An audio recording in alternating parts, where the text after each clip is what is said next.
సింగరేణి బొగ్గు గనుల సంరక్షణ కొరకు కార్మికుల ప్రయోజనాలు రక్షించడానికి తాము ఎల్లప్పుడూ సిద్ధంగా ఉంటామని ఆ పార్టీకి సంబంధించిన ఏఐటీసీ అగ్రనేత సీతారామయ్య స్పష్టం చేయడం జరిగింది. గత కొన్ని సంవత్సరాల నుంచి ఈ పార్టీ ఆ పార్టీ అనే తేడా లేదు. గతంలో బీఆర్ఎస్ అధికారంలో ఉన్నప్పుడు సైతం బొగ్గు గనుల టెండర్ల ప్రక్రియలో అవినీతి జరిగిందని ఆయన ఆరోపిస్తున్నారు. తాజాగా జరిగినటువంటి బొగ్గు గనికి సంబంధించిన టెండర్లు నైని బొగ్గు గనికి సంబంధించిన టెండర్ల విషయంలో సైతం ఆయన మండిపడ్డారు. మొత్తం మీద సమగ్ర విచారణ జరిపి దోషులను శిక్షించాలని చెప్పి డిమాండ్ చేస్తున్నటువంటి పరిస్థితి. ఏమైనా కఠినంగా శిక్షించాల్సిందే.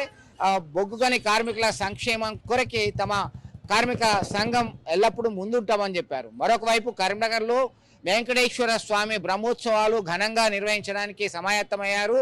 కొద్ది రోజుల నుంచి అది కొనసాగుతున్నటువంటి పరిస్థితి మనం గమనించవచ్చు. మరొక వైపు మున్సిపల్ ఎన్నికల్లో, కార్పొరేషన్ ఎన్నికల్లో జెండా ఎగరేయాలనేటువంటి నేపథ్యంలో ప్రధాన రాజకీయ పార్టీలకు సంబంధించినటువంటి నేతలు ప్రజల దగ్గరికి వెళ్తున్నారు.